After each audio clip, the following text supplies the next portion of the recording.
বাংলাদেশে এবং বাংলাদেশের বাইরে পৃথিবীর বিভিন্ন প্রান্তে যে যেখান থেকে চ্যানেল আই দেখছেন, আপনাদের সকলকে সাদর আমন্ত্রণ তৃতীয় মাত্রা দেখবার জন্য। প্রিয় দর্শক, সাম্প্রতিক নানা বিষয় নিয়ে আলোচনার জন্য আমাদের সঙ্গে স্টুডিওতে রয়েছেন স্পষ্টভাষী ইংরেজি দৈনিক নিউ এজের সম্পাদক নুরুল কবির। স্বাগত আপনাকে তৃতীয় মাত্রায়। প্রথম যে প্রসঙ্গটা নিয়ে আলোচনা করতে চাই, 2024-এর জুলাই আগস্টের যে অভ্যুত্থান এবং এই অভ্যুত্থানের ফলে যে নতুন সরকার, অন্তর্বর্তীকালীন সরকার, তাদের পারফরমেন্স অনেকেই আলোচনা করছেন। কিন্তু তার আগে একটা প্রশ্ন এখন খুবই জরুরি আলোচনা করা দরকার, যে এই প্রশ্নটা উঠছে নানা মহল থেকে, এমনকি সরকারও যারা আছেন তারাও, আমি বলবো যে তারাও এই প্রসঙ্গটা সামনে নিয়ে আসছেন, যে এই অভ্যুত্থানের আসলে মালিকানা কার, এই অভ্যুত্থান কে করলো আসলে? এইটা আমিও লক্ষ্য করছি, চোখে পড়ছে, এবং বাংলাদেশের খুব সাধারণ মানুষদের থেকে শুরু করে মধ্যবিত্ত সমাজের একাংশ থেকে হয়ে একেবারে সরকারের সর্বোচ্চ পর্যায়ের শীর্ষ নেতা, তিনিও এই বিষয়ে আলাপ আলোচনা করছেন সম্প্রতি দেখলাম। কিন্তু বিষয়টাকে আলাপ করে একটা জটিলতার দিকে নিয়ে যাওয়া হচ্ছে খামোকাই। একটা দেশে একটা স্বৈরতান্ত্রিক সরকার প্রতিষ্ঠিত ছিল 15 বছর ধরে। সেই 15 বছর ধরে সমাজের বিভিন্ন অংশ, রাজনৈতিক দল, বুদ্ধিজীবী সম্প্রদায়ের একাংশ, ছাত্র, শ্রমিক, নানানভাবে তাদের উপর অসন্তুষ্ট ছিল। এই অসন্তুষ্টির এক একটা গ্রুপের এক এক রকমের, রাজনৈতিক দলদের একরকম, সাধারণ মানুষের আবার আরেক রকম। কিন্তু এর ভেতরে যে সাধারণ বৈশিষ্ট্য ছিল, সবাই একমত ছিল, আওয়ামী লীগের লোকেরা ছাড়া বা তার অংশীজনরা ছাড়া সরকারের, সেটা হচ্ছে যে তিনটা নির্বাচন করেছে যেখানে জনগণের কোনো অংশগ্রহণ ছিল না। ফলে তার পলিটিক্যাল যে ন্যায্যতা সরকারে থাকবার, সেটা কখন এই 15 বছর ধরে আওয়ামী শাসনে, এর আগের বার ছিল, হ্যাঁ, যেটার মধ্যে একটা কন্টেস্টিং কম্পিটিটিভ ভোট হয়েছিল, কিন্তু এর পরের নির্বাচনগুলিতে এটা ছিল না। তো জনসাধারণের ক্ষোভ ছিল এবং এখানে গণতান্ত্রিক প্রক্রিয়া ভীষণভাবে ব্যাহত হয়েছিল। এইটা হচ্ছে একটা কমন ইস্যু। বাকি বিভিন্ন সমাজের নানান সেকশনের নানান ধরনের অভিযোগের ভিত্তিতে, বিশেষত আওয়ামী লীগের সামাজিকভাবে তার দুঃশাসন যেভাবে প্রতিষ্ঠিত হয়েছিল, রাষ্ট্রীয়ভাবে যেভাবে প্রশাসনিকভাবে যে দলীয় ব্যবস্থা প্রতিষ্ঠিত হয়েছিল, তার বিরুদ্ধে সকল সমাজের সকল শ্রেণীর এবং সকল অংশের রাগ ছিল। সে রাগের বহিঃপ্রকাশ আমরা 15 বছর ধরেই দেখেছি। আপনার মনে থাকবার কথা যে একসময় আওয়ামী লীগ ক্ষমতায় আসবার পর বিরোধী দলগুলো তাদের উষ্মা প্রকাশ করবার ক্ষেত্রে এমনকি এটা মানববন্ধন পর্যন্ত করতে দিত না। সেই থেকে এখানে গণতান্ত্রিক অধিকারের জন্য সংগ্রাম শুরু হয়েছে। কখনো কখনো থেমে থেমে, থেকে এই আন্দোলনগুলি, এইগুলির উত্থান পতনের মধ্য দিয়ে এগিয়েছে। সেই প্রক্রিয়ায় অনেক মানুষ, প্রধানত অপোজিশন শিবিরে যখন তারা ছিল, রাজনৈতিক দলের কর্মীরা পুলিশের অত্যাচারে নিগৃহীত হয়েছে। এক একটা সময় কারাগার ভরে গিয়েছে, তারা গুম এবং হত্যাকাণ্ডের শিকার হয়েছে। এরকম করে করে এই সংগ্রামগুলো এগিয়েছে, কিন্তু চূড়ান্ত পর্যায়ে তারা জয়লাভ করতে পারে নাই। একটা ধরুন, আপনি জানেন যে পানি, এক কেটলি পানিকে যদি উত্তাপ দিতে থাকেন, সেই পানিটা একেবারে গুণগত পরিবর্তন, রূপান্তরের জন্যে 100 ডিগ্রি পর্যন্ত ফুটতে হয়। এটা ফুটতে থাকে, কিন্তু 99.9 পর্যন্ত সে পানিই থাকে, কিন্তু তার কিন্তু পরিবর্তন হচ্ছে। ঠিক সেটা যখন 100 ডিগ্রি দিকে পৌঁছে, পানি তখন বাষ্পে পরিণত হয়। গত 15 বছরের রাজনৈতিক সংগ্রামের মধ্যে থেকে উত্থান পতনের মধ্যে এগিয়ে ক্লাইম্যাক্সে পৌঁছার আগ পর্যন্ত, বিশেষত এই যে ডামি নির্বাচনটা যখন হয়েছিল, সেই পর্যন্ত প্রায় 99% পৌঁছে গেছিল সরকারের বিরুদ্ধে মানুষের অবস্থা। পরবর্তীকালে এই কোটা সংস্কার নিয়ে যে অহমিকাপন্থী, আমিত্ববাদী প্রধানমন্ত্রী যেমন ছিলেন, তিনি যখন ওই কোটার সংস্কারের আন্দোলনটাকে সঠিকভাবে হ্যান্ডেল না করে তাদেরকে অপমান করা শুরু করলো এবং বিরাগ বশত কোটা বন্ধই করে দিল পুরোটা, যেটা ছাত্র সমাজ চায়নি, সেইটাকে কেন্দ্র করে শেষ পর্যন্ত তাদেরকে অপমান করার মধ্য দিয়ে, রাজাকার ইত্যাদি বলার মধ্য দিয়ে যখন একটা জায়গায় পৌঁছল, তখন ছাত্র সমাজ রাস্তায় যখন নেমে আসে, সে 99 পয়েন্টের পরের জায়গাটা, ওইটা ক্লাইম্যাক্স। সেখানেও তাদের একটা সমন্বয় কমিটি ছিল। সমন্বয় কমিটি আন্দোলন পরিচালনা করবার জন্য অনেকেই ছিলেন সেখানে, ছাত্রছাত্রীদের। খুবই সঙ্গত কারণেই বলা যায় যে একটা কমিটির মধ্যে সবারই সমান যোগ্যতা, মেধা, কমিটমেন্ট থাকে না। সাধারণভাবে একটা লেভেল পর্যন্ত প্রত্যেকের সমান থাকলেও কারোর কিছু বেশি থাকে, কম থাকে ইত্যাদি ইত্যাদি করে তারা একটা আন্দোলনকে সংগঠিত করতে পেরেছেন। এবং অন্যদের সঙ্গে এর আগে যে রাজনৈতিক দলের আন্দোলনগুলি হয়েছে সেইটার সাথে তাদের নেতৃত্বাধীন আন্দোলনের একটা গুণগত পার্থক্য ছিল।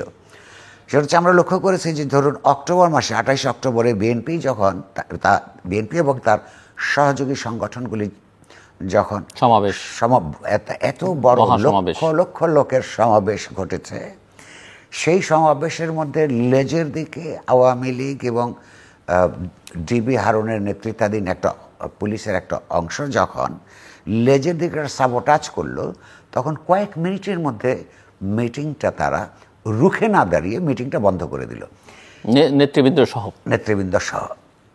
এই সংগ্রামটার মধ্যে পার্থক্য হচ্ছে, ছাত্রছাত্রীদের উপর যখন পুলিশে আক্রমণ চলেছে তারা বুক চিতিয়ে দাঁড়িয়েছে, তারা ওই বোমা ফাটার শব্দে পিছিয়ে যায় নাই। সমাজে 90% অবস্থা এমনিতেই ছিল। ফলে তাদের এই সাহস দেখে মানুষ নিজেরা সাহসী হয়েছে। কারণ ভয়ের মতন সাহসও খুব সংক্রামক। সমাজে আপনার সামনে দাঁড়িয়ে অন্যায়ের বিরুদ্ধে যখন একদল তরুণ সাহস দেখাতে পারে, তাদের পেছনে মানুষ কিন্তু একত্রিত হয়। সেই সংগ্রামকে আওয়ামী লীগ যেভাবে দমন করতে চেয়েছে, মনে করেছিল যে বিএনপিকে বা তার অন্যান্য রাজনৈতিক সহযোগীদের যেভাবে দমন করেছে, এইটাও বুঝি দমন করা সম্ভব।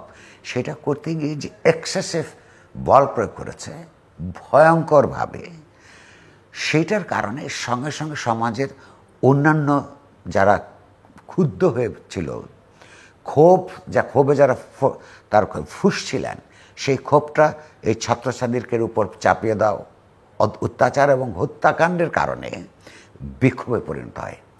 এবং সেইটা একটা এমন জায়গায় গিয়ে পৌঁছে যেখানে এই সরকারের পক্ষে, মানে এই আওয়ামী লীগ সরকারের পক্ষে আর ধারণ করা সম্ভব ছিল না।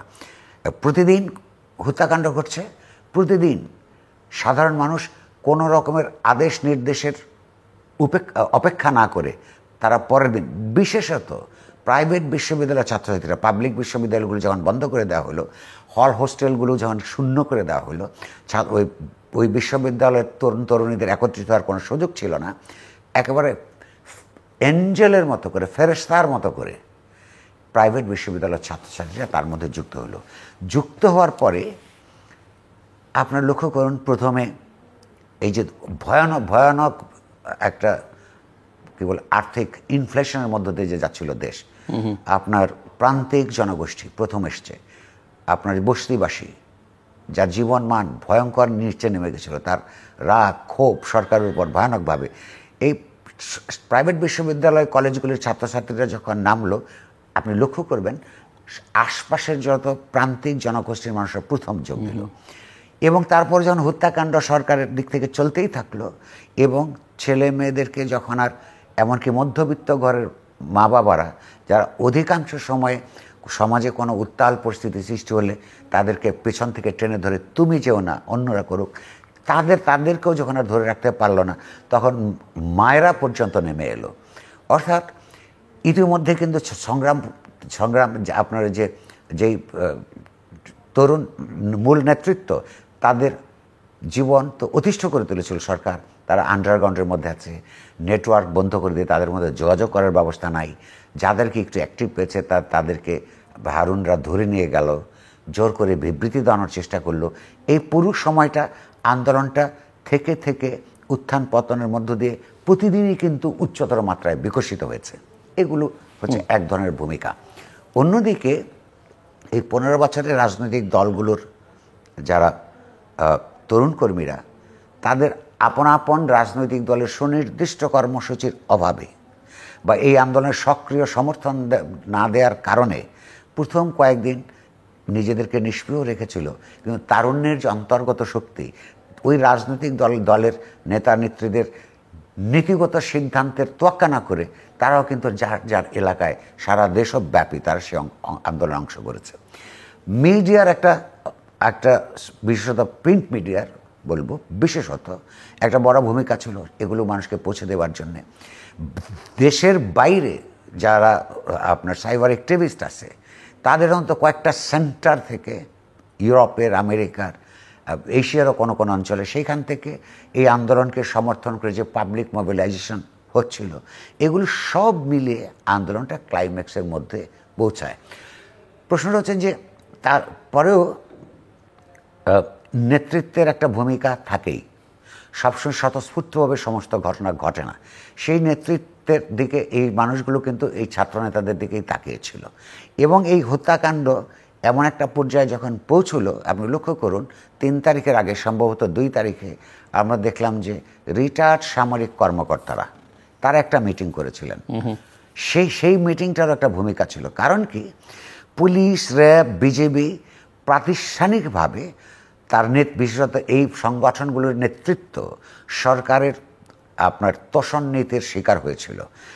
তারা, পুলিশরা গুলি করেছে, বিজেপির সদস্যরা গুলি করেছে, কিন্তু তারা অধিকাংশ অর্ডার পালন করেছে।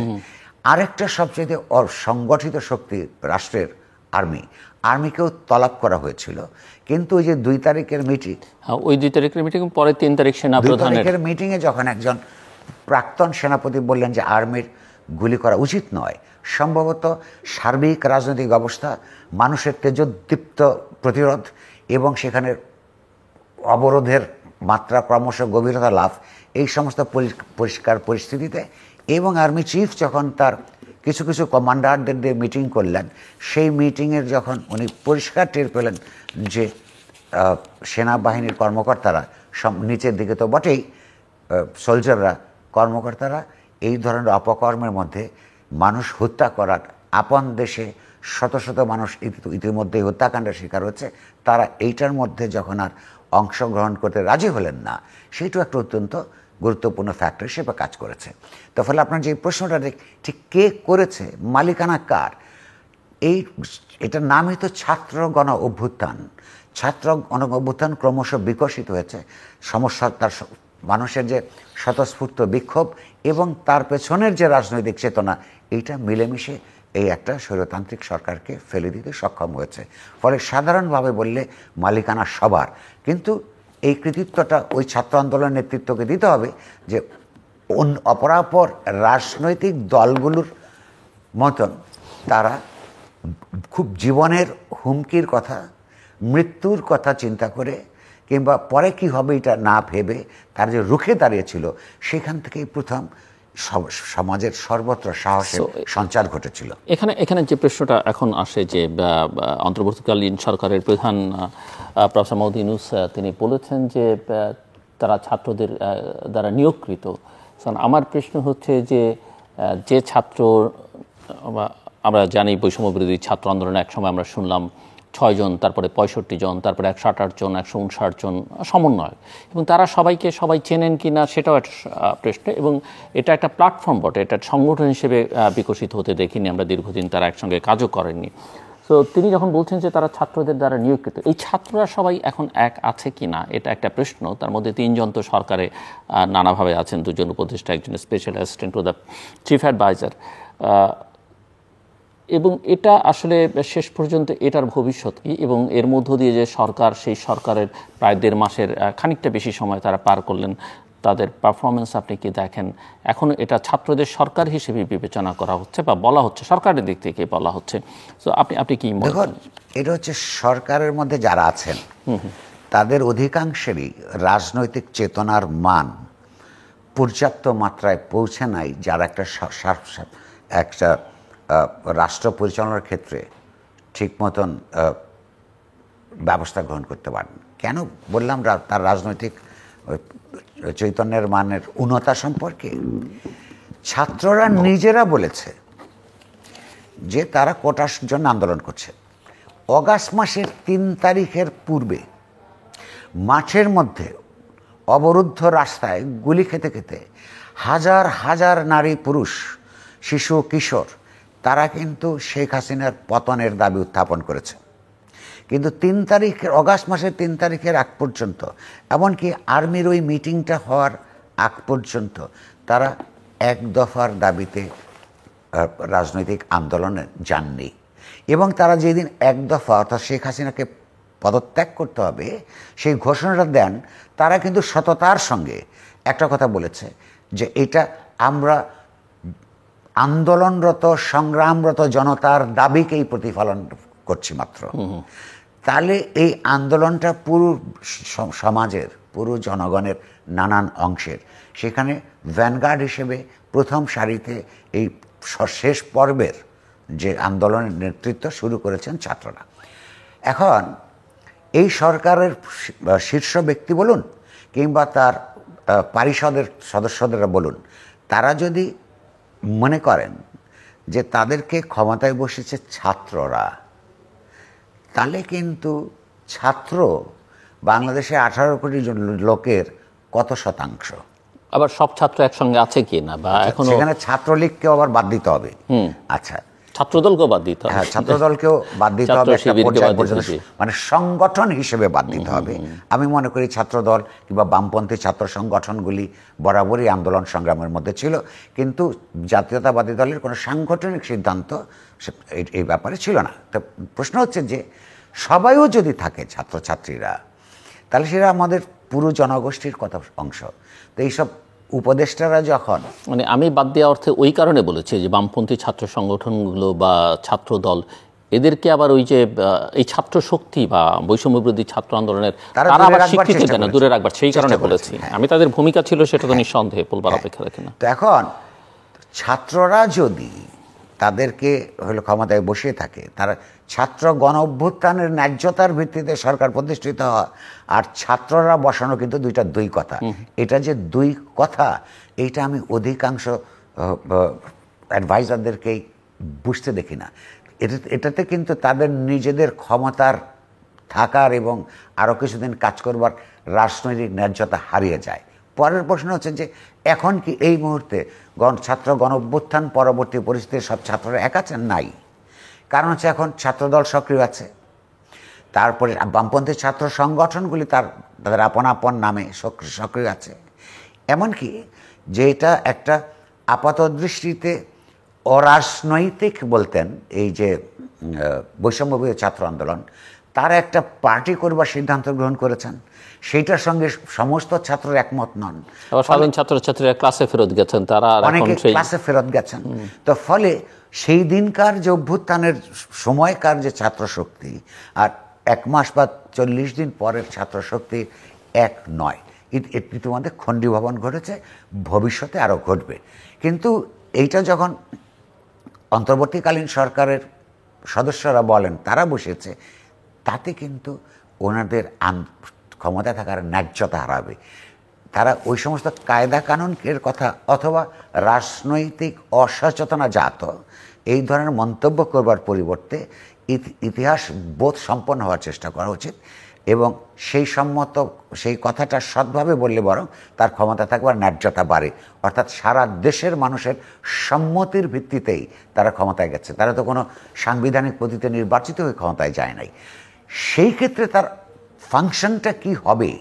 ওই আপনি বললেন যে ছাত্ররা যা বলে তার কথা বললেই হবে, নাকি সমাজের অপরাপর অংশের আশা আকাঙ্ক্ষার প্রতিফলন ঘটানোর জন্যে তাদের সঙ্গে যোগাযোগ করার মাধ্যমে, সামাজিক সংলাপ করার মাধ্যমে এগুলো বুঝে তার কর্মসূচি প্রণয়ন করবে, সেইটা তার উপর নির্ভর করবে। কিন্তু এই মুহূর্তে কেমন চলছে যদি আপনি যে জিজ্ঞাসাটা করেছেন, সেটা কিন্তু বেশ হতাশাজনক।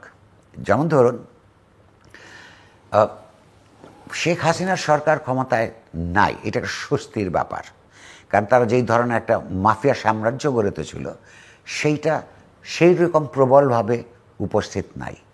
কিন্তু অন্যদিকে সংগঠিত রাজনৈতিক শক্তি যারা, প্রধানত জাতীয়তাবাদী দল, বিভিন্ন এলাকাগুলো ওই আওয়ামী মাফিয়াদের মতন করে তারাও কিন্তু ক্রমে ক্রমে ধীরে ধীরে সেই দিকে অগ্রসর হচ্ছে, এবং হাট ঘাট বাজার বাস স্ট্যান্ড, হ্যাঁ, এইখানে এইগুলিকে কেন্দ্র করে যে চাঁদাবাজি, এগুলোর জন্যে তারা কিন্তু অগ্রসর হচ্ছে এবং কোনো জায়গায় ইতিমধ্যেই তাদের আধিপত্য প্রতিষ্ঠা করেছে। এখানে আমাদের স্বীকার করতে হবে যে জাতীয়তাবাদী দলের শীর্ষ নেতৃবৃন্দ তারা এটার বিপক্ষে আপনার অবস্থান গ্রহণ করেছেন, এইসব চাঁদাবাজি। কিন্তু তাদের দলের নেতা কর্মীদের উপর স্থানীয় পর্যায়ে এমন কোনো আদর্শগত নিয়ন্ত্রণ আমরা এখনো লক্ষ্য করি নাই, বা সাংগঠনিক নিয়ন্ত্রণ লক্ষ্য করি নাই, যে অবস্থা থেকে মুক্তি লাভ করেছিল মানুষ সেই অবস্থা থেকে চিরতরে পরিত্রাণ লাভ করছে, এরকম কোনো আশ্বাসকে মানুষের এখন আর আশ্বাস দেওয়া এরকম কঠিন। দ্বিতীয় হচ্ছে, আমি খালি সরকারকে একটা ব্যাপারেই সবচেয়ে সক্রিয় দেখি, সে হচ্ছে হোলসেল পাইকারি হারে মানুষের বিরুদ্ধে খুনের মামলা করা। খুন হয়েছে, 1,500 মানুষ একেবারে পুলিশের গুলিতে নিহত হয়েছে, ব্যাপারে কোনো সন্দেহ নাই। কিন্তু সেই ক্ষেত্রে যে কে নির্দেশ দিল, কে নির্দেশ কিভাবে কোন অবস্থায় পালন করলো, এগুলো পরিশ্রম করে ইনভেস্টিগেট করে তাদের বিরুদ্ধে সুনির্দিষ্ট খুনের মামলা যে দিবে, এমনকি খুনের প্ররোচনা দায়ী যারা, হ্যাঁ, সেটা রাজনীতিক হোক, বুদ্ধিজীবী হোক, সাংবাদিক হোক, অনেকের কথায় প্ররোচনা হতে পারে, পুলিশ কর্মকর্তা হোক, তাদেরকে যে পরিশ্রম করে খুঁজে খুঁজে কোন কথার ভিত্তিতে কোন সিদ্ধান্তের ভিত্তিতে এগুলো হয়েছে সেগুলো খুঁজে বের করে মামলা দায়ের করা হলো একটা ন্যায়সঙ্গত পদ্ধতি। কিন্তু আমরা লক্ষ্য করছি যে সোজা সবার নামে খুনের মামলা, অর্থাৎ এটার দুটো কারণ থাকতে পারে। একটা হচ্ছে যার বিরুদ্ধে খুনের মামলা আপনি আর আমি সাধারণ চোখেই বুঝতে পারি ওর কোনো কারণ নাই, যেমন ওই রকম যে মির্জা ফখরুল আওয়ামী লীগ আমলে যেমন হতো, কাওরান বাজার ওইখানে যে বাসে আগুন দিয়ে অগ্নিসংযোগ করে যারা মানুষ পুড়েছে সেখানে উনি আগুন দিয়েছেন, এই মামলা যেমন। তেমনি নাসিরুদ্দিন ইউসুফ বাচ্চু ধরুন যাত্রাবাড়িতে গিয়ে 72 বছর বয়সে আপনার একটা অস্ত্র দিয়ে সবার সামনে গুলি করেছে এবং সেই কারণে তার বিরুদ্ধে মামলা হবে, একই জিনিস। এগুলিতে চিন্তাশীল মননশীল মানুষরা যারা আমাদের সমাজ এবং রাষ্ট্রের সত্যই একটা ন্যায়পরায়ণ গণতান্ত্রিক রূপান্তর চান, তারাই সরকার সম্পর্কে হতাশ হচ্ছে। তা আমি বলছিলাম যে দুটো উদ্দেশ্য হতে পারে ওই মামলাগুলির মতন। ওই মির্জা ফখরুল খালেদা জিয়ার বিরুদ্ধে যেরকম মামলা হতো, যেগুলি টিকবার কোনো সম্ভাবনা নাই, এই ধরনের মামলা করে প্রকৃত অর্থে যারা অপরাধী তাদেরকে মুক্ত করার পথ রেখে দিচ্ছে।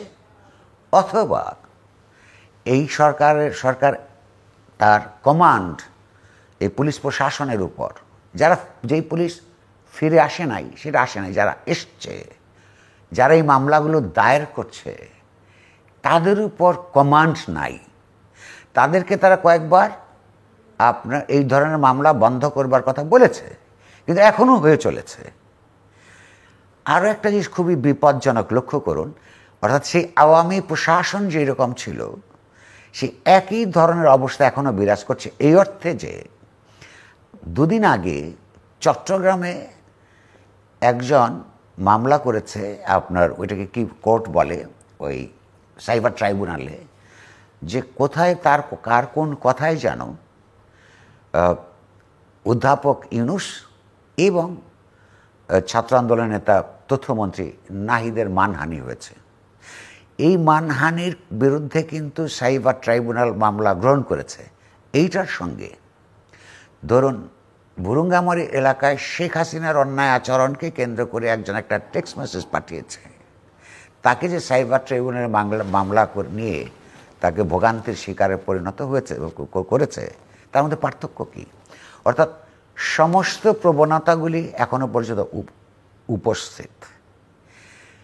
আপনি লক্ষ্য করুন, আওয়ামী লীগ সরকার ক্ষমতার থেকে যাওয়ার কিছুদিন আগে, মাসখানেক আগে, চট্টগ্রাম পার্বত্য চট্টগ্রাম অঞ্চলের খাগড়াছড়িতে বোম জনগোষ্ঠীর বিরুদ্ধে একটা গণহারে গ্রেফতার করা হয়েছিল। সে তার মধ্যে আপনার অ্যাডভান্সড স্টেজে প্রেগন্যান্ট নারী, 8 বছর 6 বছরের শিশু, এই সবার বিরুদ্ধে রাষ্ট্রদ্রোহিতার মামলা হয়েছে। সেই মামলায় তাদেরকে গ্রেফতার করা হয়েছে। সেইখানে একজন অ্যাডভান্স স্টেজে যিনি ছিলেন, হাজতে তাকে সন্তান প্রসব করতে হয়েছে। তো এখন একটা 4 বছরের বা 6 বছরের শিশু কিংবা সন্তান সম্ভব একজন বম নারী বা পুরো গ্রামবাসী ধরে তারা রাষ্ট্রের বিরুদ্ধে ষড়যন্ত্র করছে, এটা কি বিশ্বাসযোগ্য? এই যে তাদেরকে ভোগাচ্ছে, আবার সমতলবাসী মেজরিটেরিয়ান বাঙালি অথবা বাংলাদেশি রাজনীতির অনুসারী ব্যক্তিবর্গ যখন এই বম কিংবা চাকমা কিংবা মারমা তাদেরকে প্রশ্ন করে যে তোমরা এই দেশকে ভালোবাসো না কেন, এইটার মতো অন্যায় দাবি হতে পারে? এই যে আমরা এবং ওরা, এই যে বিভাজনটা রাষ্ট্র তৈরি করে চলেছে, সেই ক্ষেত্রে তো আওয়ামী লীগ আমলে হয়েছিল। কিন্তু গত পরশুদিন পর্যন্ত আমি জানি, সেই ধারা অব্যাহত আছে, যে পরশুদিন পর্যন্ত আমি জানি যে ওই বোম জনগোষ্ঠীর মধ্যে আপনার আটককৃত কয়েকজনের বিরুদ্ধে কোর্টে তাদের আপনার জামিন চাওয়া হয়েছিল, জামিন দেওয়া হয় নাই। তাহলে এই সরকার আর ওই সরকারের মধ্যে পার্থক্য কি? অন্তত ওই বোম জনগোষ্ঠীর কাছে তো পার্থক্য থাকার কোনো কারণ নাই। তেমনি আমরা যখন দেখি যে একই তুচ্ছ অপরাধে বা অথবা কথিত অপরাধে যে যার মানহানি হলো উনি নিজে জানেনও না, বা তার তিনি অর্ডারও দেন নাই, মানহানির কারণে সাইবার কোর্টে মামলা নিচ্ছে, এটার পার্থক্যটা কি? আরও একটা জনজীবনের মধ্যে যে ঘটনা ঘটছে সেখানেও এখনও পার্থক্য সূচিত হয় নাই। দ্রব্যমূল্য ভয়াবহ জায়গায় গিয়ে স্থির হয়ে আছে, কখনো কখনো এখনও পর্যন্ত বাড়ছে। সরকার, আওয়ামী লীগ সরকার এটা করতো, কিছুদিন হই হুল্লোড় হলে, পত্রপত্রিকা লেখালেখি করলে, টেলিভিশনে কথাবার্তা হলে ওই দাম বেঁধে দিত। বাজারে গিয়ে মনিটর করতে গিয়ে দেখা যেত, সাংবাদিকরা যখন যেতেন, ওই দাম মেনে চলছে না। এই সরকারও তাই করেছে, ডিমের দাম ঠিক করে দিয়েছে, কিন্তু সেই মনিটরিং ব্যবস্থাও নাই। কেন সেই দামে তারা বিক্রি করতে পারছে না সেটাও তাদেরকে জিজ্ঞাসা করা হচ্ছে না। কিন্তু মানুষ কিন্তু দুর্ভোগের মধ্যে পড়েই আছে। ফিক্সড ইনকাম গ্রুপ, মধ্যবিত্তের বা নিম্ন মধ্যবিত্তের যারা মানুষ সৎ জীবন যাপন করতে চায়, তাদের জীবনে যে হিমশিম খাওয়া অবস্থা, তার বাচ্চাদের স্কুলে যাওয়ার টিউশন ফি ভয়ঙ্কর রকমের, আপনার তার সব ধরনের সমস্যাগুলি অটুট আছে। এইটা বিশ্বাস করার কোনো কারণ নাই যে 3 মাসের মধ্যে এই সমস্ত বিপর্যয় একটা সরকার কাটিয়ে উঠবে। কিন্তু এটা আশা করার বিষয় আছে যে সরকার সেই কাজগুলি করবার চেষ্টা করছে, তার লক্ষণ দেখা যাচ্ছে। এখানে হতাশার ব্যাপার হচ্ছে এখানে কোনো লক্ষণও স্পষ্ট নয়। আপনি বিএনপির প্রসঙ্গে বলছিলেন, এবং 8ই অগস্টের পরে সরকার তো নিঃসন্দেহে, সরকারের নানা অ্যাপারেটাস আছে, সরকারের শক্তিমত্তার প্রশ্ন আছে, ছাত্ররা একটা শক্তি হিসেবে সমাজে বিবেচিত হচ্ছে, এবং ক্ষমতায় না গিয়েও বিএনপি এবং জামাত তারাও মোটামুটিভাবে বেশ সক্রিয়, ভিজিবল, এবং অনেক জায়গায় তাদের ইনফ্লুয়েন্স কাজ করছে বলে আমরা শুনছি। তো এইটা আপনি কিভাবে দেখেন? বিএনপির প্রসঙ্গটা উল্লেখ করেছেন, জামাত এবং শিবিরের প্রসঙ্গটা এখন আলোচনার মধ্যে আছে, এবং আলোচনাটা এমনও আছে যে এই বৈষম্য বিরোধী ছাত্র আন্দোলনের এই নেতারা কারা, তাদের ব্যাকগ্রাউন্ড কি। অনেকেই এখন এটা বলবার চেষ্টা করছেন বা সামনে আনবার চেষ্টা করছেন, এদের মধ্যে অনেকেই শিবির ছিলেন, এদের আবার কেউ কেউ একসময় ছাত্রলীগের মধ্যে ছিলেন, শিবির করেছেন ছাত্রলীগে। এখন আবার প্রশ্ন হচ্ছে যে শিবিরের মধ্যে ছাত্রলীগ ঢুকে পড়বে কিনা, বা ছাত্রলীগ এখন শিবির হয়ে কাজ করবে কিনা। দেখুন, এই সরকারের প্রথম, এমনকি সরকার প্রতিষ্ঠিত হওয়ার আগেও মূলত যদি অর্গানাইজ, একদিকে যেমন সমস্ত ছাত্র গণঅভ্যুত্থানের মধ্যে সকল শ্রেণীর লোকেরা, উচ্চবিত্ত শ্রেণীটি ছাড়া, হ্যাঁ, এই দেশের যারা সবসময় সরকারের পক্ষে থাকে, সরকারের সংশ্লিষ্ট হয়ে তাদের জীবন যাপন করেন এবং রাষ্ট্রীয় সুযোগ সুবিধার মাধ্যমে অবৈধভাবে বিপ্লব গড়ে তোলেন, সেই ক্ষুদ্র অংশটা ছাড়া এই আন্দোলনের দায়িত্ব, কৃতিত্ব সবার আছে। এটা যেমন সত্য, একই সঙ্গে এটা সত্য এই অর্থাৎ 3টা অর্গানাইজ স্টেক হোল্ডার আছে। একটা যে ছাত্র সমাজ, যারা মানুষের কাছে কতগুলি অ্যাসপিরেশনের কথা বলেছে, তারা বৈষম্যহীনতার কথা বলেছে, ফ্যাসিবাদী রাজনীতির বিলোপের কথা বলেছে, এবং সেই বিলোপ যাতে এমনভাবে হয় যে ভবিষ্যতে আর এগুলোর উৎস না থাকে এগুলির কথা বলেছে। তার একটা stakeholder. Army as an institution তার একটা স্টেক হোল্ডার, কারণ সেই দিন যদি আর্মি সংঘবদ্ধভাবে শেখ হাসিনার পক্ষাবলম্বন করত তাহলে অনেক রক্তারক্তি হতে পারত এবং একটা বিপর্যয়ের দিকে দেশ যেত। সেইটার থেকে তারা সংগঠন হিসেবে আর্মি মানুষের এবং ছাত্র সমাজের স্পিরিটের সঙ্গে জনতার পক্ষে দাঁড়িয়েছিল। এবং তারা প্রথম বলেছিল যে দায়িত্ব তারা নিচ্ছে। 3 নম্বর হচ্ছে রাজনৈতিক দলগুলোর, যে তারা শেষ বিজয়ী ছাত্র গণঅভ্যুত্থানের সামনে থেকে নেতৃত্ব দিতে না পারলেও তাদের যে 15 বছরের কাজকর্ম, তার মধ্য দিয়ে সমাজে চেতনার বিকাশ হয়েছে, ক্ষোভের সৃষ্টি হয়েছে, তারা আরেকটা স্টেক হোল্ডার, এবং তারা একটা নির্বাচনের মাধ্যমে তারা ক্ষমতায় দিতে চায়। এখন প্রশ্ন হচ্ছে যে, এবং এই সম্মিলিত 3টা শক্তি অথবা আলাদা আলাদাভাবে তারা যদি সরকারকে সমর্থন না করে বা যে কোনো একটা যদি খসে পড়ে তাহলে সরকারের অস্তিত্ব নাই। কিন্তু সরকারকে কিন্তু আমরা প্রথম দিন থেকে একটা জিনিস দেখছি, তার কিন্তু একটা দক্ষিণপন্থী ঝোঁক আছে, এবং 3টা উপাদানের মধ্যেই সেটা উপস্থিত। আপনি যে প্রশ্নটা তুলেছেন, যেমন অগাস্ট মাসের 3 তারিখে যখন রাজনৈতিক দলের কিছু প্রতিনিধির সঙ্গে তাৎক্ষণিকভাবে সেনাবাহিনী প্রধান মিটিং করলেন, তার নাম মুখ দিয়ে প্রথম যে 2বার নাম উচ্চারিত হয়েছে তার নাম জামাত ইসলাম।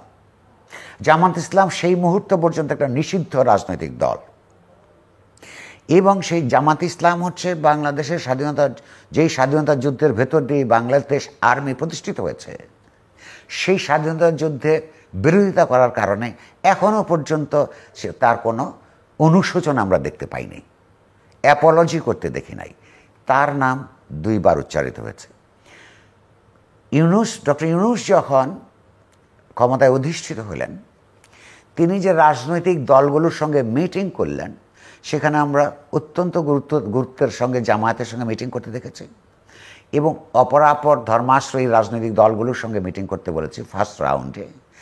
এই যে বামপন্থী রাজনৈতিক দলগুলো, তার আয়তন যতই হোক না কেন, যারা প্রথম দিন থেকে মাঠে ছিল, যেমন এগুলি করলে কতগুলো ছবি আমাদের চোখের মধ্যে আসে। আমরা দেখতে পাই জোনায়েদ সাকি মার খাচ্ছে পুলিশের, মাহমুদুর রহমান মান্না মার খাচ্ছে, সাইফুল হক মার খাচ্ছে, তাদের সঙ্গে কিন্তু মিটিংটাতে এক হয় নাই। তেমনি তারা জামাত ইসলাম আছে, জাতীয়তাবাদী দল আছে, যেখানে আবার জাতীয়তাবাদী দল নিজেই একটা সেন্ট্রিস্ট পার্টি থেকে ক্রমশ আমরা তাদেরকে একটা দক্ষিণ পন্থার দিকে ঝুঁকতে দেখেছি। তাহলে সরকারের আচরণের মধ্যে আপনি যে কথাটা বললেন, যে দক্ষিণপন্থী ঝোঁকটা আমরা দেখতে পাই, ফলে তারা নিজেদেরকে পাওয়ারফুল হিসাবে অ্যাসার্ট করছে, জামাত, বিএনপি, শিবির। সরকার বুঝতে পারছে না, বা সরকারের যা সভাসদরা আছে, যে এরাই পুরা, এই দক্ষিণপন্থীরাই পুরা দেশ না, সেই দিকে তারা মনোযোগ দিচ্ছে না। 1, 2 ছাত্র শিবিরের কথা আপনি যেটা তুললেন, তারা নিজেরাই দাবি করেছে যে বা কয়েকজন, যে তারা 15 বছর সরকারের ভয়ে, সরকারি ছাত্র নিপীড়নের মুখে ছাত্রলীগের ভেতরে ঢুকে আত্মরক্ষা করেছে। তাহলে সে যখন ছাত্রলীগের ভিতরে ছিল, তাহলে ছাত্রলীগ ছাত্রদের বিরুদ্ধে এবং সমাজে যে সমস্ত নিপীড়ন চালিয়েছে, সেই নিপীড়ন থেকে তাদের নিজেদেরকে মুক্ত রাখবার কোনো পথ ছাত্রলীগে ছিল না। অর্থাৎ আজকে ছাত্রলীগের বিরুদ্ধে যেই চাঁদাবাজি, সন্ত্রাস, দমন, নিপীড়নের অভিযোগ আছে, ছাত্রলীগ আকারে ছাত্র শিবিরের যারা সেখানে ছিলেন, তারা তাদের সেই অপরাধ থেকে নিজেদেরকে মুক্ত ঘোষণা করতে পারেন না। ফলে ছাত্রলীগের বিরুদ্ধে যখন মানুষকে কথা বলতে হবে, একই সঙ্গে একই অপরাধে ছাত্র শিবিরের বিরুদ্ধেও কথা বলতে হবে, এবং তাদেরও এই বিষয়ে তারা কি করবেন, সেইটা তাদেরকে পরিষ্কার করতে হবে। শুধুমাত্র কৌশলের কথা বলে এইখানে ইতিহাসের অবিচার থেকে তার নিষ্কৃতি পেতে পারে না। ধরুন যে আপনি আজকে দেশে একটা ফ্যাসিবাদ কায়েম হয়েছে, সুতরাং আপনি নিজেকে রক্ষা করার জন্য ফ্যাসিবাদের অংশ হয়ে গেলেন, আপনি সমানভাবে অপরাধী। অপরাপর যে সমস্ত সামাজিক, রাজনৈতিক, সাংস্কৃতিক সংগঠনগুলি আওয়ামী, ফ্যাসিবাদী, সন্ত্রাসবাদী, স্বৈরতন্ত্রবাদী আক্রমণ, নিপীড়ন, মৃত্যু, আহত হওয়ার মতন শিকার হয়েছেন, তারা তো তাদের নিজের আপন পরিচয় লুকাননি। তাদের আপন পরিচয় সেটা মোকাবেলা করেছেন, কখনো পেরেছেন, কখনো পারেননি। তার সঙ্গে নীতিগত অবস্থানের কথা বললে, এই ইসলামী ছাত্র শিবির যে নীতি গ্রহণ করেছিল, এটা তো মুনাফিকি নীতি, এটা তো ইসলামেরও কথা না, এটা তো শুধু কৌশল দিয়ে পার পাওয়ার বিষয় নয়। তো ফলে কিন্তু তারপরেও তাদেরকে, আপনি যে কথা বলেছেন, তাদেরকে নানান জায়গায় আমরা পাওয়ার অ্যাসার্ট করতে দেখছি। কারণ সরকার এবং সরকারের মধ্যে যারা আছেন তারা এদের তাদের হয়তো অন্তর্গত দক্ষিণপন্থী চোখের কারণে, অথবা এই উপদেষ্টা পরিষদের অধিকাংশই, সবাই নন, অধিকাংশই এই 15 বছর ধরে এই যে সংগ্রামের যে রাজনৈতিক প্রক্রিয়া, সেখানে তাদের কোনো অংশগ্রহণ ছিল না বলে এই বিষয়গুলো এত হালকা করে দেখছেন। কিন্তু তারা বুঝতে সম্ভবত পারছেন না। যদি না পারেন, সেটা কেবলমাত্র তার রাজনৈতিক চেতনার উন্নতা দিয়ে ব্যাখ্যা করলে হবে না। কারণ বাস্তবে যেহেতু তারা এই প্রশ্রয়টা দক্ষিণপন্থীদের দিয়ে চলেছেন, এইটার দায়িত্ব তাদের ঘাড়ে বর্তাবে। সংস্কারের কথা সরকার বলছে, এবং এটা আগের থেকেই সংস্কার এটা আমরা 2007 এটা শুনেছি, এখনও শুনছি। এবং সংস্কার একটা never ending process, continuous process. কিন্তু এই সরকার বলবার চেষ্টা করছে যে সংস্কারটাই তাদের আগে করতে হবে এবং এটাই তাদের মূল কাজ। এবং তার জন্য কিছু জায়গা প্রফেসর ইউনূস আইডেন্টিফাই করেছেন, 8টি জায়গা প্রাথমিকভাবে, বলছেন সংখ্যা আরও বাড়বে। তার মধ্যে 6টা কমিশনে গঠিত হয়েছে। সো আপনি কি মনে করেন এই বাংলাদেশের একটা দেশের গণতন্ত্রায়ন দু পদ্ধতিতে হতে পারে। একটা হচ্ছে রাজনৈতিকভাবে সচেতন, সংঘবদ্ধ, প্রভাবশালী রাজনৈতিক দলের বৈপ্লবিক কর্মকাণ্ডের মধ্য দিয়ে অগণতান্ত্রিক রাষ্ট্রপাটকে ঘুরিয়ে দিয়ে তার ভগ্নস্তূপের উপর একটা নতুন গণতান্ত্রিক রাষ্ট্রের ভিত্তি স্থাপন করা। বাংলাদেশে যে ছাত্র গণ অভ্যুত্থান সম্প্রতি সংগঠিত হয়েছে, আমরা নিজেরাই। আবার আরেকটা প্রশ্ন আছে, এটা কিন্তু অনেকেই এটাকে বিপ্লব, তৃতীয় স্বাধীনতা বলছেন, এবং প্রফেসর ইউনূসও এটাকে বিপ্লবই বলছেন। আমরা আসছি সেখানে। বাংলাদেশে যে ছাত্র গণ অভ্যুত্থান সংগঠিত হয়েছে, আমরা এতক্ষণ ধরে আলাপ করলাম যে যেই যাদের উদ্যোগী ভূমিকার কারণে এই স্বৈরাচারী সরকারের পতনের শেষ পর্ব শুরু হয়েছিল, তারা নিজেরাই নিজেদেরকে রাজনৈতিক শক্তি হিসাবেই মনে করেন না। সম্প্রতি তারা ভাবছেন রাজনৈতিক শক্তি হিসাবে আবির্ভূত হবেন। তাহলে ফলে সমাজের ভেতর দিয়ে সেই দিন পর্যন্ত 5 অগাস্ট পর্যন্ত যে কনসেনসাসটা ছিল, মানে জেনারেল কনসেনসাস, ব্রডার যে কনসেনসাস, সেটা হচ্ছে শেখ হাসিনার সরকারের পতন। এর মধ্য দিয়ে পরে কি হবে, বিভিন্ন রাজনৈতিক দলের বিভিন্ন আপনার কর্মসূচি থাকলেও এই ছাত্র গণ অভ্যুত্থানের নেতৃত্বের কাছে কিছু ছিল না, কিন্তু সেটা তাদের পতন ঘটেছে, মানুষ খুশি। নাও প্রশ্ন হচ্ছে যে এরকম যেহেতু একটি বিপ্লব সংগঠিত হয় নাই, কিন্তু একটা স্বৈরতান্ত্রিক সরকারের পতন ঘটেছে এবং সমাজের ভেতরে গণতান্ত্রিক রূপান্তরের আকাঙ্ক্ষা আছে, আকাঙ্ক্ষাটা তৈরি হয়েছে তার নিজের জীবনের, সামাজিক রাজনৈতিক জীবনের তিক্ত অভিজ্ঞতার ভেতর দিয়ে। সেইখানে সেগুলি করতে হলে তাহলে কি করতে হবে, এই গিভেন সিচুয়েশনে সেটা হচ্ছে কতগুলি সংস্কারের মধ্য দিয়ে যেতে হবে, গণতান্ত্রিক সংস্কার। এবং আপনি নিজেই বলেছেন এটা দীর্ঘ প্রক্রিয়া। সমাজ এবং রাষ্ট্রের গণতন্ত্রের জন্য এমনকি সংসারের, পরিবারেরও সংস্কার লাগে। অর্থাৎ গণতান্ত্রিক চৈতন্যের বিকাশ ঘটতে হয় সর্বব্যাপী সমাজে। সেটার জন্য যেমন স্কুল, কলেজ, বিশ্ববিদ্যালয় নানানভাবে কাজ করতে হয়, ওরিয়েন্টেশনের জন্যে রাজনৈতিক দলগুলোর ভেতরে কাজ করতে হয়। একটি রাজনৈতিক দলগুলোর মধ্যেও কোনো গণতান্ত্রিক প্রক্রিয়া নাই নেতা নির্বাচনের, সেগুলো যেমন করতে হয়।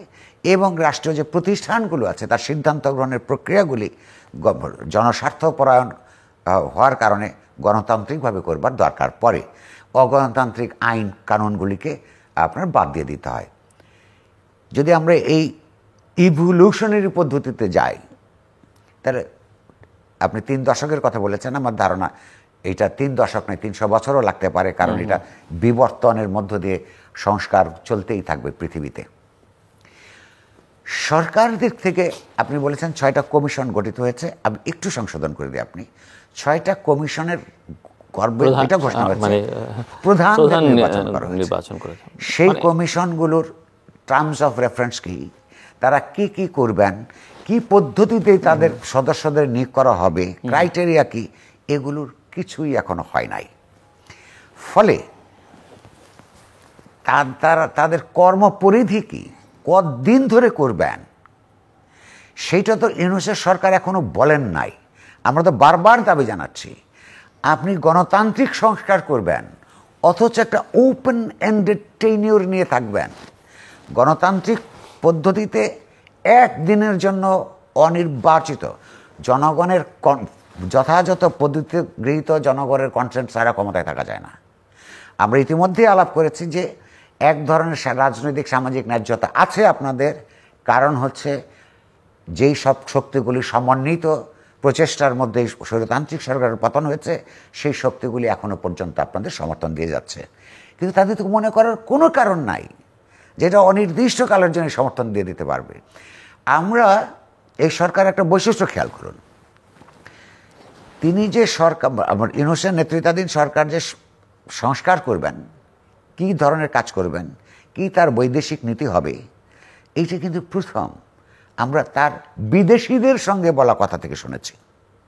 মনে থাকবার কথা, আপনার বাংলাদেশেও বলেন নাই, বাংলাদেশি মিডিয়াকেও বলেন নাই।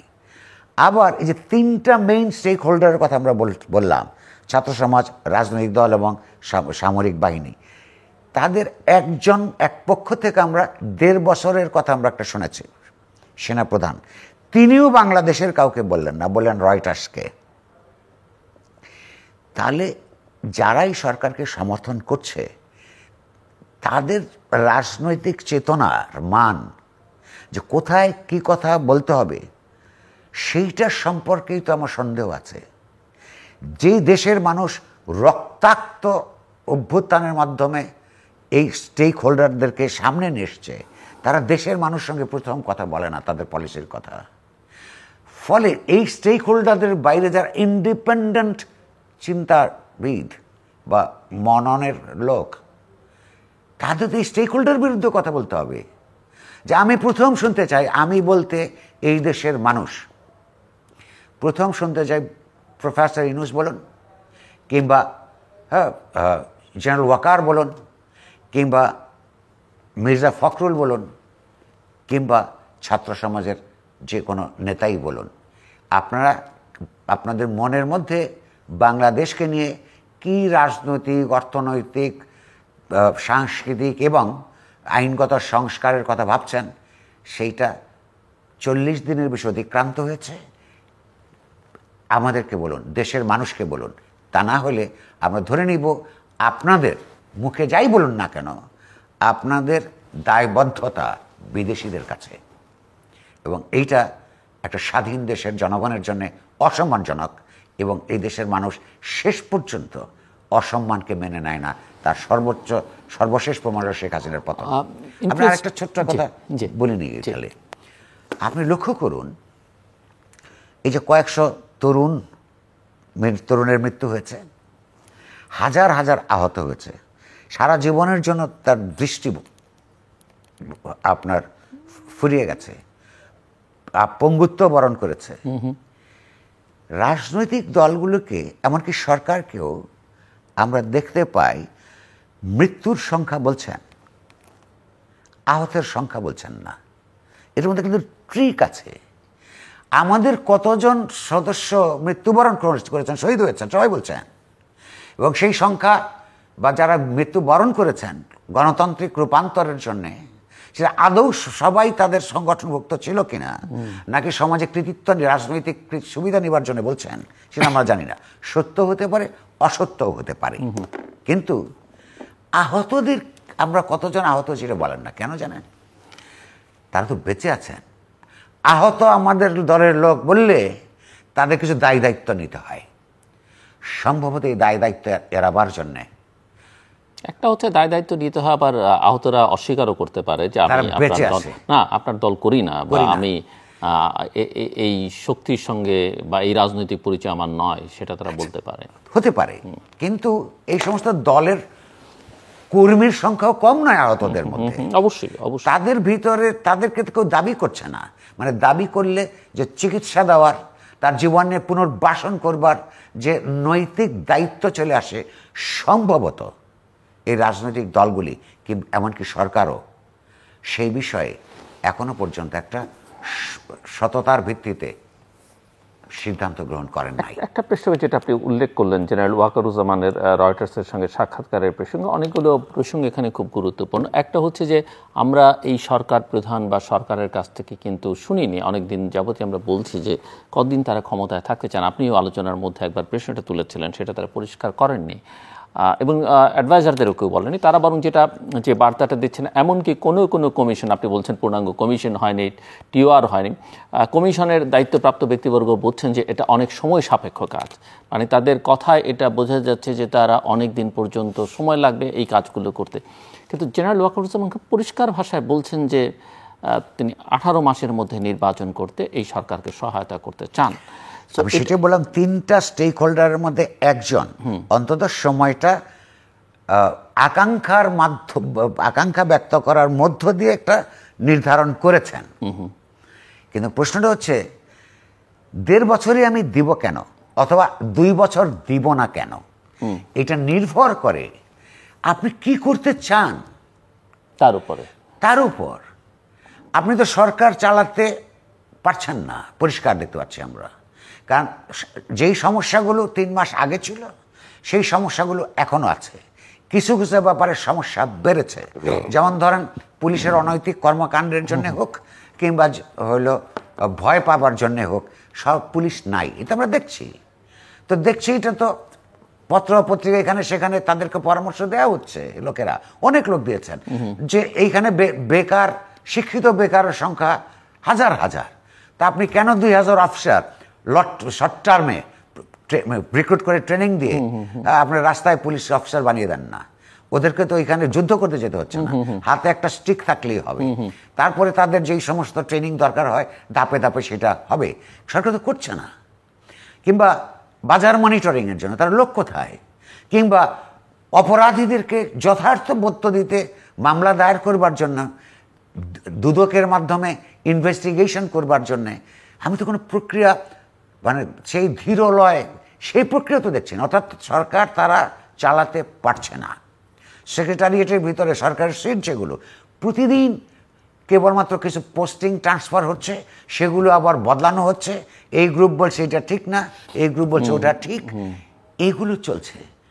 তারপরে 2 মাস হয়ে গেছে প্রায়, তো চলছে না যেগুলো। আবার কতদিন আপনি চালাতে চান, সেই সংস্কারগুলি করবেন, সেগুলো পরিষ্কার করে না বলে এই যে লোকগুলি, রাজনীতি সচেতনতাহীন লোকগুলি বুঝতে পারছে না তার মাথার মধ্যে কত বছর আছে, তার উপর নির্ভর করবে না ওরা তার কতদিন ক্ষমতায় থাকবে। আগামী 1 মাসের মধ্যেও যদি তারা পরিষ্কার করে না বলে, যারা এখনো 1.5 বছর দিতে রাজি আছেন, কিংবা 2 বছর দিতে রাজি আছেন, কিংবা 1 বছর দিতে রাজি আছেন, তারা সেগুলো অতিক্রান্ত হওয়ার বহু আগেই রাস্তায় নামবে। এবং এই অনির্দিষ্ট মেয়াদ নিয়ে, অস্বচ্ছ কর্মসূচি নিয়ে তারা যদি অব্যাহতভাবে ক্ষমতায় থাকতে চান, রাস্তায় যাতে লোক নামে, আমি নিজে আমার ক্ষুদ্রতম সামর্থ্য দিয়ে আপনার মানুষকে ওরিয়েন্টেশন দেবে সরকারের বিরুদ্ধে সংগ্রাম শুরু করবার জন্য।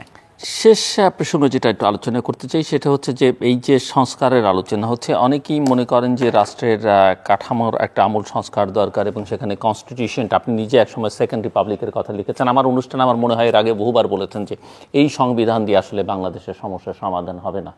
এখন সংবিধান সংস্কারের জন্য একটা কমিশন পূর্ণাঙ্গ হয়নি, কিন্তু কমিশন একটা সরকার করতে চাইছে বা করছে।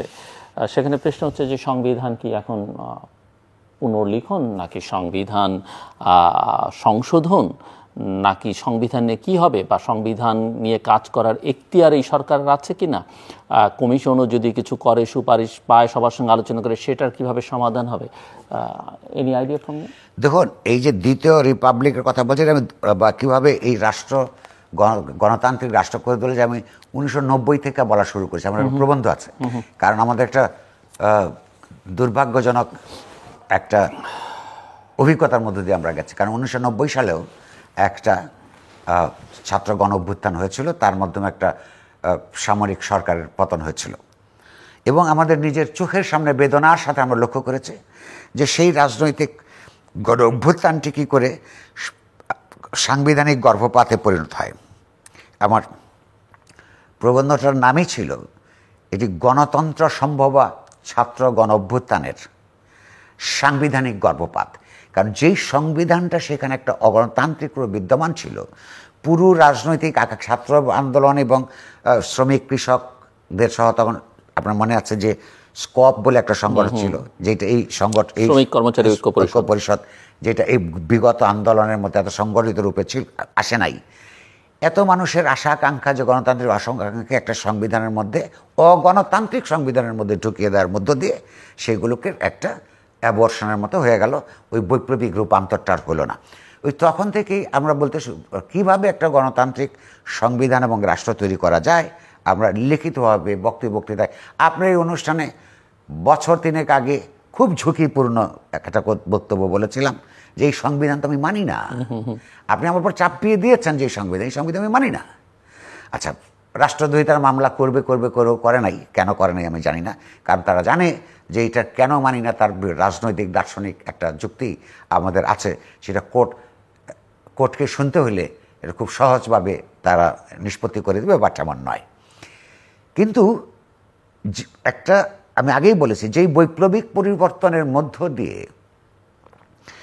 একটা সমাজ গেলে, এবং যে বৈপ্লবিক রাজনৈতিক সচেতনতা সমাজের একটা বিরাট অংশের মধ্যে, এমনকি ওই আপনার ছাত্র গণ অভ্যুত্থান বা বৈপ্লবিক পর্যায়ের একটা পরিবর্তনের নেতৃস্থানীয় লোকদের মধ্যে যেই চৈতন্যের বিকাশ দরকার, এই বিগত এইটার মধ্যে এরকম অবস্থা ছিল না।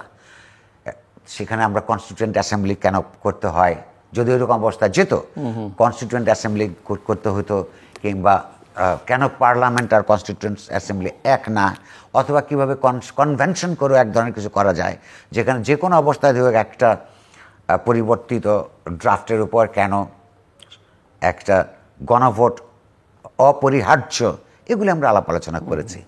কিন্তু ইতিমধ্যেই যে অবস্থা দেখা যাচ্ছে, অত বড় পরিবর্তনের জন্য কনস্টিটিউয়েন্ট অ্যাসেম্বলি করা যাবে কিনা আমার সংশয় আছে। কারণ যারা ক্ষমতা আছেন তাদের চিন্তার রাজনৈতিক মান এবং বিভিন্ন যে স্টেক হোল্ডার, তাদের যে রাজনৈতিক আকাঙ্ক্ষা এবং তাদের যে আকাঙ্ক্ষার আপনার সীমা, সেই পর্যায়ে সমাজের গণতান্ত্রিক রূপান্তর করা বৈপ্লবিকভাবে এটা কঠিন। কিন্তু প্রশ্ন হচ্ছে যে কিছু রূপান্তর মিডল ক্লাসের রাজনৈতিক দলগুলির মধ্যে গত 20 বছরে, বিশেষত 90 সালের পর থেকে আলাপ হতে হতে হতে হতে কতগুলি আপনার ঐক্যমত্য অলরেডি সমাজে প্রতিষ্ঠিত আছে। যেই বিএনপি একসময় কি বলে যে দলীয় সংস্কারের কথা বলতো, কিংবা প্রধানমন্ত্রী এবং প্রেসিডেন্টের ক্ষমতার মধ্যে ভারসাম্য আসবার কথা বলতো, তাদেরকে সংস্কারবাদী একটা গালি হিসেবে নিয়ে তাদের বহিষ্কার করে দিয়েছিল। আওয়ামী লীগও তখন এই কাজ করেছিল। কিন্তু আজকে সেই রাজনৈতিক দলগুলি কতগুলি বিষয় ইতিমধ্যে একমত হয়েছে। ক্ষমতার কেন্দ্রীয় ভবনকে বন্ধ করতে হবে, হ্যাঁ, ক্ষমতার বিকেন্দ্রীকরণ করতে হবে, প্রধানমন্ত্রীর ক্ষমতা কমাতে হবে, প্রেসিডেন্টকে কিছু ক্ষমতা দিতে হবে, সত্যিকার অর্থেই জুডিশিয়ারির সঙ্গে নির্বাহী বিভাগের স্বাধীনতা আপনার সেপারেশনটা করতে হবে। এইরকম আর অনেকগুলি ইতিমধ্যেই।